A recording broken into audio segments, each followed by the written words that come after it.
Quel est ce commencement? Quel est cet état d'enfant qui est essentiel, vital et indispensable? Il s'agit simplement de notre propre connaissance, reçue, sans intermédiaire et personnelle du Seigneur. Absolument rien d'autre ne compte pour le Seigneur, et nous pouvons assez justement mettre tout le reste de côté. Cela a pu être une longue suite d'histoires dans le monde du péché et d'apostasie, d'indifférence ou d'hostilité à l'égard de Dieu, ou notez-le, une vie longue d'étroite collaboration avec les choses de Dieu, soit en y étant nés, soit plus tard, en intégrant un foyer chrétien, où nous étions entourés par toutes les choses de Dieu. Beaucoup d'enseignements, de vérité, beaucoup de choses en lien avec le Seigneur. Nous étions au milieu de tout cela. Et d'une certaine manière, nous en faisions partie.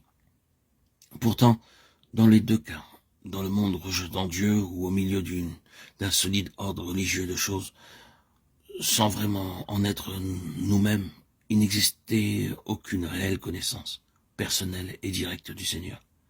Et ces deux cas n'ont aucune importance en ce qui concerne le Seigneur. Le Seigneur dit que vous ayez été totalement au dehors et opposé ou indifférent, ou qu'en raison de votre vie ici sur terre, vous ayez été physiquement au milieu de choses qui me concernaient, mais sans expérimenter une connaissance personnelle de moi-même, cela ne compte pas. Ce n'est pas une histoire avec moi. L'histoire avec moi est uniquement celle de votre propre connaissance personnelle de Christ. Et quel que soit le moment où vous y êtes entré, c'est le commencement avec moi. L'histoire avec Dieu commence là. L'Église des premiers-nés n'est pas une chose traditionnelle. Ce n'est pas un sujet de principe qui a été repris de génération en génération, ni l'objet d'une vérité approuvée, si vraie, pleine et profonde puisse-t-elle être. Les générations suivantes ne deviennent pas l'Église des premiers-nés grâce à leur acceptation des vérités que possédait leur père, des vérités dans lesquelles elles ont été introduites, peut-être par leur naissance naturelle et avec lesquelles elles ont été associées en raison de leur relation familiale. L'Église des premiers-nés n'est pas cela. L'Église des premiers-nés, c'est celle qui est parvenue à une histoire personnelle et directe avec Dieu. Et tout le reste ne compte pas. Si vous êtes véritablement né de nouveau, il vous est possible de parvenir dans un temps très court à une connaissance très réelle du Seigneur.